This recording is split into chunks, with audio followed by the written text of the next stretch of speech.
Buongiorno da Telecolor, vediamo insieme i fatti più importanti di questa edizione di Sicilia 24. Monreale come Caivano, genitori, nonno e zio arrestati dai carabinieri per violenza sessuale nei confronti di minori di 10 anni. Le vittime sono 2 sorelle.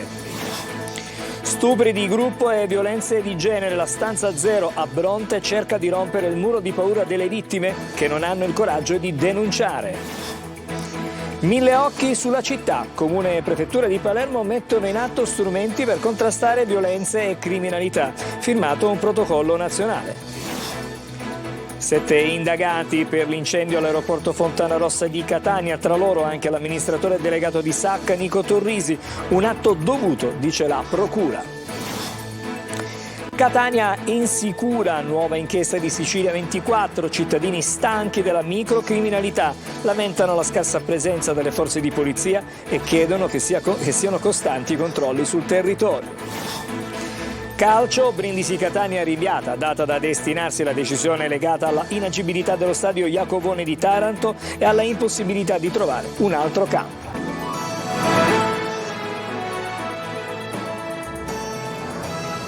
Ancora buongiorno da Sicilia 24, c'è la cronaca purtroppo in primo piano nel nostro telegiornale. Andiamo a Monreale, Monreale come Caivano, un'altra storia di violenza di gruppo e di pedofilia viene proprio dal palermitano. Gli orchi stavolta erano familiari, le vittime 2 ragazzini oggi di 13 e 20 anni, ma le violenze andavano avanti da 12 anni, sono stati arrestati 3 uomini e anche una donna. Sentiamo Manlio Viola. L'orrore sembra non aver mai fine. Adesso tocca alla cittadina di Monreale, pochi passi da Palermo, finire al centro di una storia di violenza di gruppo maturata in famiglia. Una storia tremenda che sembra una Caivano bis, con gli occhi che sono appunto puntati sui familiari. Le vittime stavolta sono 2 sorelle, una delle quali oggi di appena 13 anni, l'altra soltanto 20enne, ma le violenze sono cominciate nel 2011, 12 anni di incubo. Una storia di pedofilia maturata a casa ad opera di parenti prossimi con la complicità anche di una donna. Un vero e proprio inferno per le 2 ragazzine cresciute fra violenze e lesioni personali. 3 uomini e una donna sono stati adesso arrestati dai carabinieri di Monreale. Le accuse sono di violenza sessuale, violenza di gruppo e lesioni personali, con l'aggravante di aver commesso il fatto in danno di discendenti, con abuso di autorità nei confronti anche di minori di 10 anni. È una parola a segnare un eccesso di orrore questa, violenza sui discendenti. I dettagli non vengono resi noti per evitare di rendere identificabili le vittime, ma questa aggravante vuol dire che ad abusare delle ragazzine sono state un padre o un nonno o uno zio. L'inchiesta coordinata dal procuratore Maurizio De Lucia ha fatto luce su reiterati episodi di violenza sessuale che sarebbero stati commessi appunto dal 2011 fino al 2023. La donna arrestata avrebbe tollerato e persino agevolato gli abusi, tentando di coprire le responsabilità dei congiunti. È ritenuta responsabile in concorso dei reati contestati, proprio perché, a conoscenza dei fatti, avrebbe tentato di coprire i parenti. Un ulteriore orrore nell'orrore vissuto dalle 2 sfortunate ragazze. E gli stupri di gruppo di cui in questi giorni ci stiamo occupando sono solo la punta dell'iceberg di un fenomeno di violenza di genere che spesso le vittime non hanno il coraggio di denunciare. La stanza zero a Bronte cerca di rompere questo muro di paura. Lorena Dolci.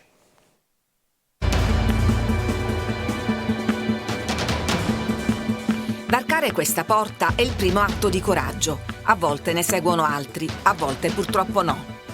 La stanza zero, uno spazio voluto da Telefono Rosa all'Istituto Benedetto Radice di Bronte, il primo del genere in Italia, raccoglie in maniera anonima tante storie di violenza e maltrattamenti. Tenendo in considerazione appunto che si tratta di adolescenti, sono abbastanza timorosi.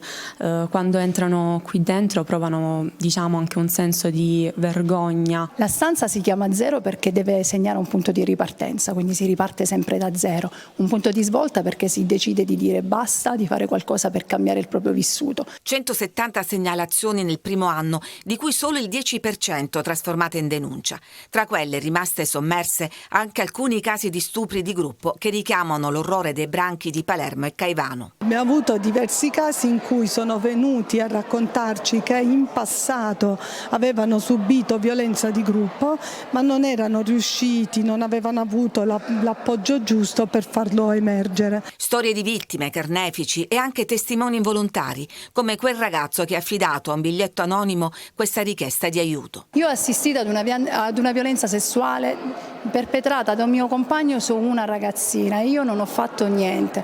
Adesso cosa posso fare? Da questa porta non passano solo studenti e studentesse, ma anche genitori, docenti, personale che cerca supporto per arginare un fenomeno che richiede un cambio radicale di cultura. La scuola ha un ruolo fondamentale in questa emergenza educativa che stiamo vivendo. Noi dobbiamo fare veramente una parte importante, perché a scuola i ragazzi iniziano a sperimentare quelle forme di società, di convivenza civile, per cui devono capire che bisogna stare insieme senza violenza. Sono convinti che è naturale che se io dico sì vengo con te al bar, poi c'è anche dell'altro. Non si rendono conto che io donna posso fermarmi fino al momento in cui anche da spogliata dico no. Per raggiungere i più giovani a volte basta un semplice click.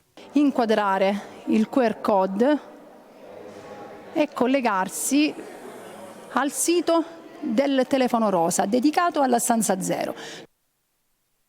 Adesso a Palermo Comune e Prefettura hanno siglato in maniera concreta un patto, un protocollo nazionale per contrastare la criminalità. In particolare tutto questo viene spinto, viene messo in risalto dopo lo stupro di gruppo del 7 luglio scorso. Come dicevamo stamattina è stato firmato 1000 occhi sulla città. Marco Gullà. Control room e 1000 occhi sulla città sono gli ultimi strumenti messi in atto dalla Prefettura di Palermo e dal Comune per scongiurare episodi di violenza, atti vandalici e furti. Questa mattina in Prefettura è stato firmato il protocollo istituito dal Ministero dell'Interno con l'obiettivo di rafforzare il controllo del territorio, intensificando la collaborazione con la rete di vigilanza privata. Strumenti che Comune e Prefettura mettono in atto in particolare dopo lo stupro di gruppo del 7 luglio scorso. Io da tempo avevo iniziato questa attività che ha significato selezionare, il prefetto ha questo compito di individuare e selezionare gli istituti di vigilanza sul territorio che naturalmente aderiscono volontariamente. E già era partita questa attività. È ovvio che con gli ultimi episodi ho accelerato questa, perché è uno strumento in più che diamo alla città e alla sicurezza della città. Il Comune di Palermo ha invece istituito la Control Room, un altro strumento di vigilanza, e alla domanda se Palermo dopo gli ultimi episodi è una città pericolosa, il sindaco Roberto Lagalla risponde così. Non sfuggirà a nessuno che questo protocollo è un protocollo che il Ministro dell'Interno ha proposto su scala nazionale e conoscete bene i dati che misurano la pericolosità criminale delle città e sapete benissimo come Palermo non sia affatto collocata, e per fortuna, in cima a questa graduatoria, ma sia ben dopo il 30° posto. Questo ovviamente non ci rassicura, ma soprattutto noi dobbiamo implementare la percezione della sicurezza nei cittadini. E adesso voltiamo pagina. 7 persone sono indagate dalla Procura di Catania nell'ambito dell'inchiesta per il rogo divampato all'aeroporto di Fontanarossa a Catania il 16 luglio scorso. Tra loro l'amministratore delegato della SAC Nico Torrisi, il responsabile della sicurezza Giancarlo Guerrera e Orazio Condorelli, ancora Antonio Palumbo. Gli altri indagati sarebbero legati ad un'attività di noleggio auto dal cui ufficio sarebbero poi partite le fiamme. L'iscrizione è un atto dovuto per consentire ai periti di eseguire alcuni accertamenti irripetibili. E la guerra dei cieli, ma non solo, ospite di Sicilia 24 Focus di oggi sarà il sindaco di Catania Enrico Tarantino, intervistato da Luca Ciliberti. Si parlerà delle polemiche, delle azioni giudiziarie legate alla vicenda dell'aeroporto, ma anche delle emergenze della città, della sicurezza e i rifiuti. L'appuntamento è subito dopo il nostro telegiornale a partire dalle 14:30, in diretta su Telecolor, in streaming sulla siciliaweb.it. Potete inviare le vostre domande alla nostra linea WhatsApp dedicata, il numero 343 342 745 5005. E ora torniamo all'incidente ferroviario, alla tragedia avvenuta in Piemonte. Commozione e rabbia per il video shock con Kevin Laganà pochi minuti prima proprio della strage di Brandizzo. Con i 4 compagni stava lavorando sui binari malgrado i treni fossero in movimento e si sente uno dei capi ordinari: se dico treno spostatevi. Servizio di Eva Spampinato. Ciao ragazzi, vediamo la prossima. Metterò un TikTok fra un paio di giorni. Sono gli ultimi minuti di vita di Kevin Laganà, il più giovane dei 5 operai schiacciati dal treno che passava sul binario 1 della ferrovia di Brandizzo, nel torinese, mentre loro lavoravano la notte del 30 agosto scorso. Il 22enne di Messina ride, fuma, risponde alle domande dell'interlocutore. Che parte passate? Di qua! Ma in questo video, recuperato dai familiari di Kevin perché lo aveva salvato sul suo cellulare come bozza prima di pubblicarlo sui social e consegnato ai PM di Ivrea, c'è incredibilmente la prova di ciò che si doveva fare e non è stato fatto.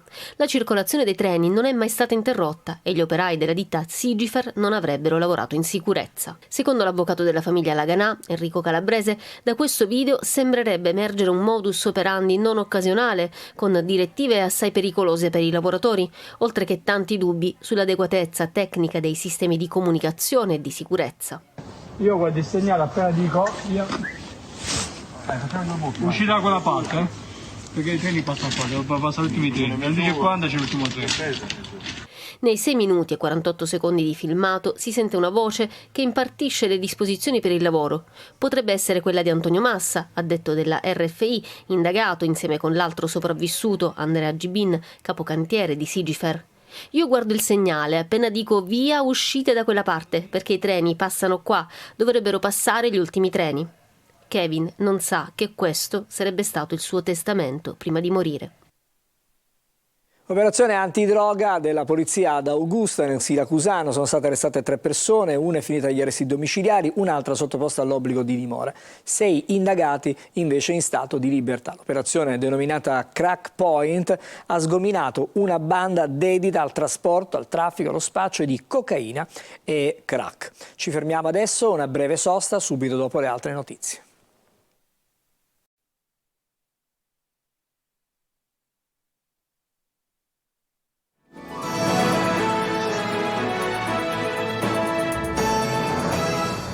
Insieme a Sicilia 24, adesso i 2 volte di Catania, città tranquilla di giorno, regno della illegalità nelle ore notturne. I cittadini chiedono più controlli e denunciano troppi casi di microcriminalità anche in centro storico. Emanuela Corsi. Io vivo nel centro storico, si vive bene di giorno e poi di sera ci sono problemi. Una città dai 2 volti, così Catania viene descritta da chi ci vive. Tranquilla di giorno e insicura nelle ore serali e notturne, soprattutto nel centro storico. Che rubano macchine, spaccano i vetri, girano parecchi extracomunitari molesti, ci sono parecchie aggressioni, è sporco perché fa schifo. Esco, mi faccio le cose che devo fare, poi pomeriggio non esco più. Qualcuno teme che la sospensione del reddito di cittadinanza possa accrescere il disagio sociale e di conseguenza i casi di microcriminalità. Questo reddito di cittadinanza la stanno togliendo, è un problema. È meglio che fanno qualche cosa. È un centro storico pericoloso, per esempio si portano gli sportelli della macchina, si portano quelli. Di esserci più attivazione nelle forze pubbliche. Girando per il centro c'è chi ci dice di vivere la città senza problemi di sicurezza. Sera esco sempre col cane, mai avuto problemi. Magari domani sì, non lo so. Speriamo di no. Insomma, dipende anche i quartieri, le zone. Poi tutto il mondo è paese. Dopo i recenti casi di violenza tra i giovani, qualcuno denuncia la presenza di troppe bande di ragazzini che non rispettano le regole. È cambiato tante cose, specialmente la gioventù di ora, non c'è più rispetto per nessuno, guarda, c'è un'aria proprio. I vandali ci sono in giro, ragazzi troppo maleducati, c'ho lo schifo. Voi come residenti avete paura? È un po', la notte di più. Cosa succede di notte? Di tutto e di più. Allora, la sera ci sono bande di ragazzini che fanno quello che vogliono, spaccano, rompono, a parte i vari furti costanti e continui delle automobili, pezzi di macchina, come sempre. In centro non manca la presenza delle forze dell'ordine e sono diversi i posti di blocco. I cittadini però chiedono maggiori controlli nelle ore serali e notturne. Cosa chiedete? Più sicurezza, sicuramente, più certezza delle pene, persone che devono veramente essere prese e punite, perché sennò così non se ne verrà mai fuori. Siamo a Catania, madre e figlia, 56-20 anni, sono state arrestate dai carabinieri con l'accusa di avere chiesto 500 euro, il cosiddetto cavallo di ritorno, per fare riavere ad una coppia di turisti laziali l'auto che gli avevano rubato. I turisti hanno giustamente preferito rivolgersi ai carabinieri, che si sono fatti trovare nel posto fissato per l'appuntamento e hanno arrestato le donne e hanno provveduto anche alla riconsegna, al momento della riconsegna dell'auto. Adesso sempre a Catania, che alle prese con improvvise mancanze idriche dopo l'incubo vissuto a luglio senza luce d'acqua, i cittadini si sono ritrovati nei giorni scorsi fino a ieri a fare fronte a diversi e tanti disagi. Dalla Sidra nessuna comunicazione, ma sentiamo Roberta Lunghi. È mancata l'acqua? Sì, è mancata l'acqua 4-5 giorni. Senza poter lavare i bambini, nulla. Arriva profumo di pulito da questo appartamento nella zona alle spalle di Viale Mario Rapisardi a Catania, dopo diversi giorni di interruzione improvvisa dell'acqua in città, tra Nesima, Corso Indipendenza e le vie limitrofe. I rubinetti da ieri sera si sono riaperti e dunque si è dato sfogo alla pulizia profonda dopo giorni difficili. Per 3 giorni abbiamo avuto neanche una goccia di acqua. Ma la Sidra vi aveva avvertiti? La Sidra non ha avvertito nessuno. Mi sono ritirata per aprire, diciamo, il rubinetto, una sa sudata come vuole farsi una doccia o qualcosa. Niente, senza acqua. Ho detto, ma strano, dico, non credo che me l'hanno tagliata.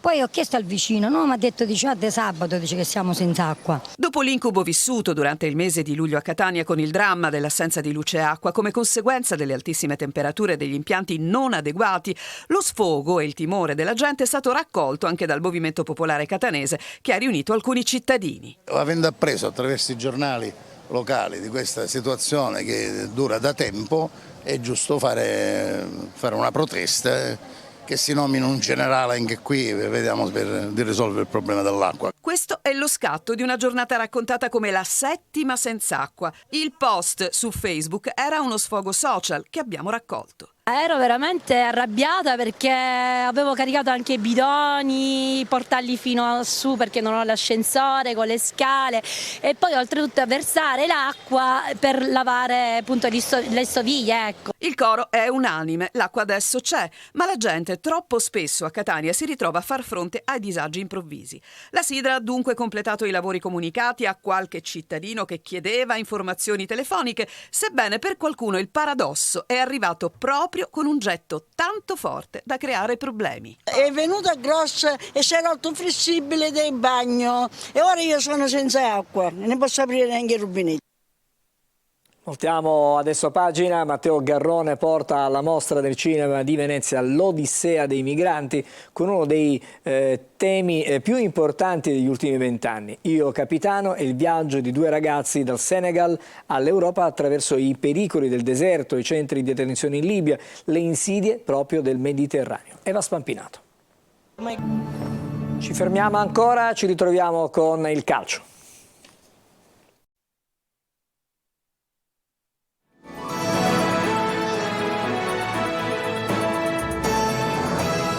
Pagina sportiva di Sicilia 24, Brindisi Catania, rinviata a data da destinarsi. La decisione è legata alla inagibilità dello stadio Iacovone, che era campo neutro per la formazione brindisina, e anche alla impossibilità di trovare un altro campo.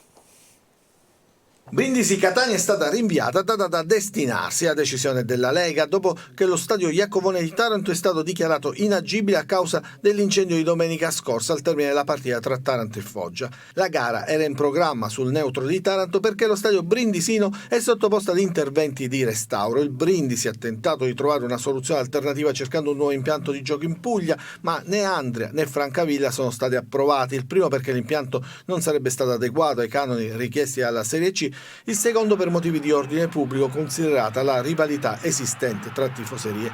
Si è tentata anche la strada di uno stadio fuori dalla regione, Matera uno degli impianti presi in considerazione, ma anche questa ipotesi non è stata considerata idonea. Nel frattempo allo Iacovone sono proseguiti sopralluoghi che hanno comunque escluso la possibilità che il match in programma domenica alle 20:45 potesse disputarsi. Così la decisione più logica è stata quella di rinviare la gara ad ottobre. La prima finestra utile potrebbe essere quella infrasettimanale dell'11 ottobre, un mercoledì in cui è stato già programmato il recupero di Messina Casertana, gara in calendario domenica prossima, ma spostata su richiesta della società campana appena ammessa al campionato di Serie C. Ed a proposito di Taranto e Messina, le due squadre si dovrebbero incontrare la giornata successiva nel posticipo di lunedì 18 settembre, ma a questo punto anche quella gara è a rischio rinvio.